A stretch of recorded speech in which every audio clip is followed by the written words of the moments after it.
Hello guys, and welcome back to the History and Politics Vault with me, Ryan Gladman. I've got my wig on today, back on today, no sunglasses, it's not really that sunny outside. But yeah, the wig's back on today. Recently publicised a lot more about my YouTube channel, so hopefully a lot more people are watching this video. And hopefully the channel can grow. The hope is that my views don't become too politicised and polarised to one party or one system of thought. I hope they can remain neutral and entertain a lot of people. So if you are watching, I hope you enjoy this video. Today, for this video, I'm going to do another Cold War episode. I believe it's episode 8 of the Cold War Gcse 91 Superpower Relations and the Cold War syllabus in history. And today we're going to be looking at the Prague Spring that happened following the Cuban Missile Crisis. And actually, if you are interested in anything to do with the Cold War, whether you're doing this for learning about school or just for pure interest, the John Lewis Gaddis, the Cold War book, is a very good information source, offering different perspectives from both the Soviet Union side and the American sides, with lots of hidden documents that weren't available at the time, revealed to the public later on. And Gaddis offers a very balanced judgment of the Cold War, both negatives and positives of both sides. He acknowledges communism and capitalism in its best form and its worst form as well. So very interesting to look at if you're interested. But today we're going to be looking at the Prague Spring, which happened in 1968, and a lot of this tension in Czechoslovakia, which is where Prague was. This is before the Czech Republic and Slovakia became two countries. There was a guy called Antonin Novotny who had been the Czech leader since 1957, and he was very unpopular, and he was a hardline communist. He refused to introduce reform. So the communist regime he ruled with was influenced by the Soviet Union, but people most disliked him because he wasn't open to the idea of any reforms or any changes.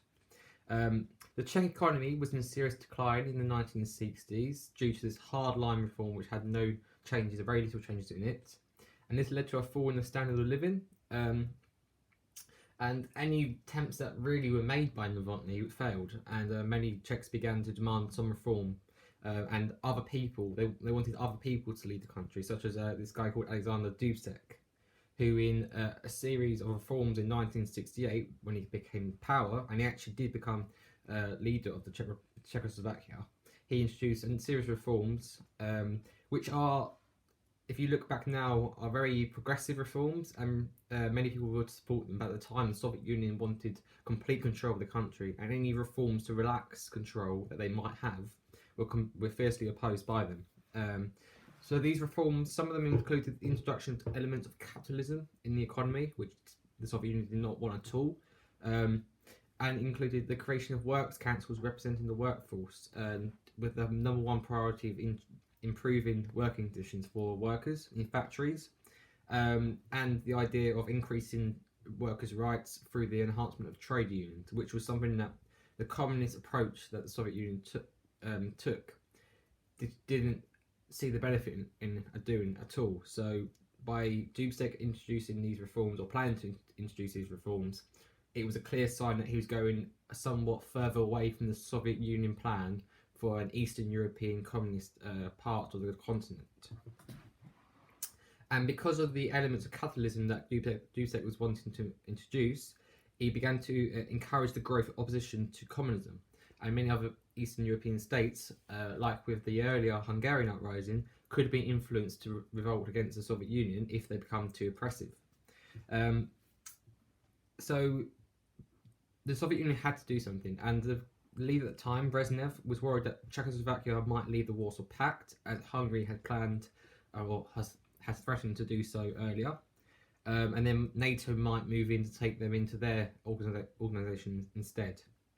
And so Brezhnev came under pressure from East German leaders, and also the Polish leader, who was very close, because they're quite close geographically. He was threatened, and thought that if Czechoslovakia revolted, it might start another revolt or a revolt in Poland itself.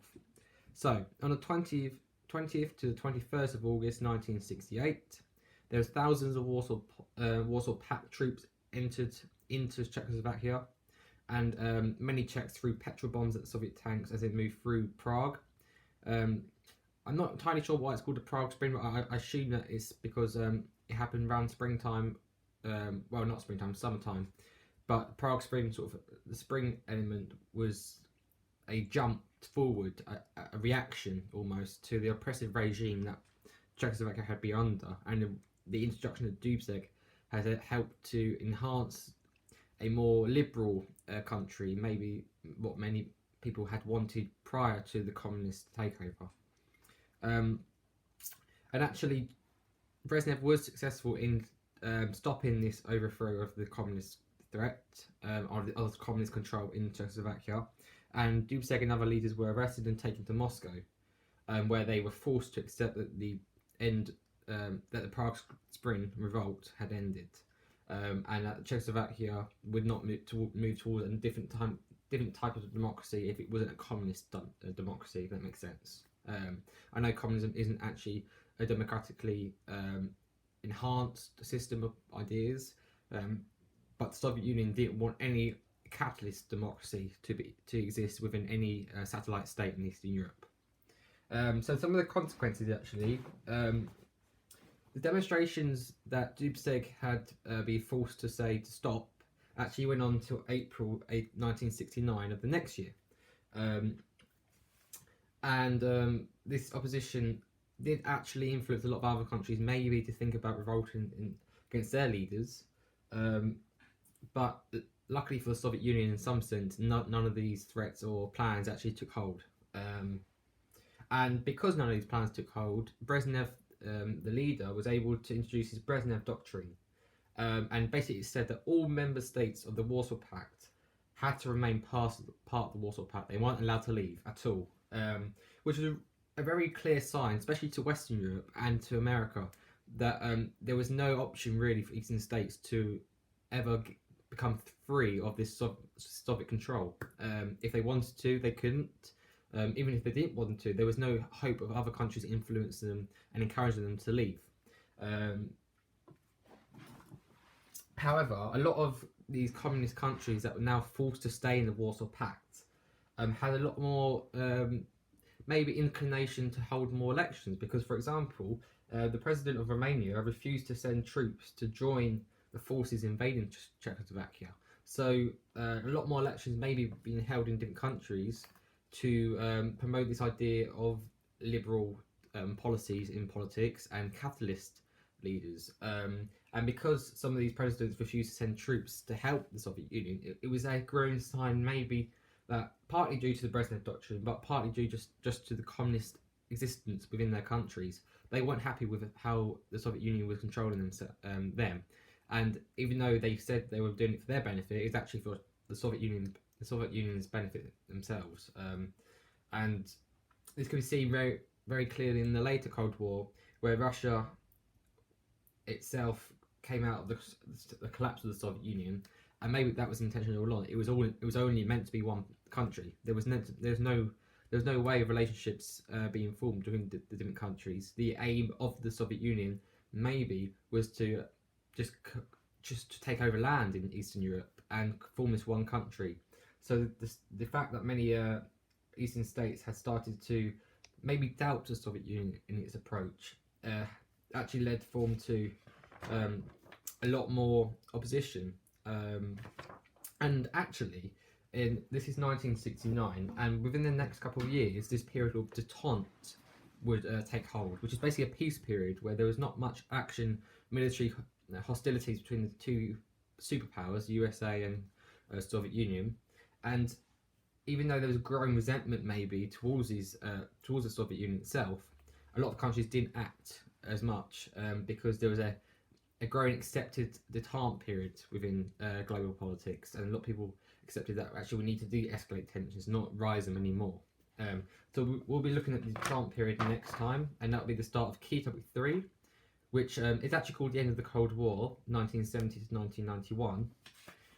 But there's a sort of a different approach to the Cold War by the end, and you can sort of separate the end of the Cold War with this détente period and everything that happens after that. because the detente period is like a midway point between the Cold War Part 1 and Cold War Part 2. But we'll go into the next episode. But that's it for today's episode. I hope that clarifies the Prague Spring and how it leads into the detente period. But if you did enjoy the video, please leave a like down below, subscribe if you're new, leave a comment saying if you enjoyed the video or not, and I'll probably see you again either later today for another different video or tomorrow for another episode of this. Thank you for watching.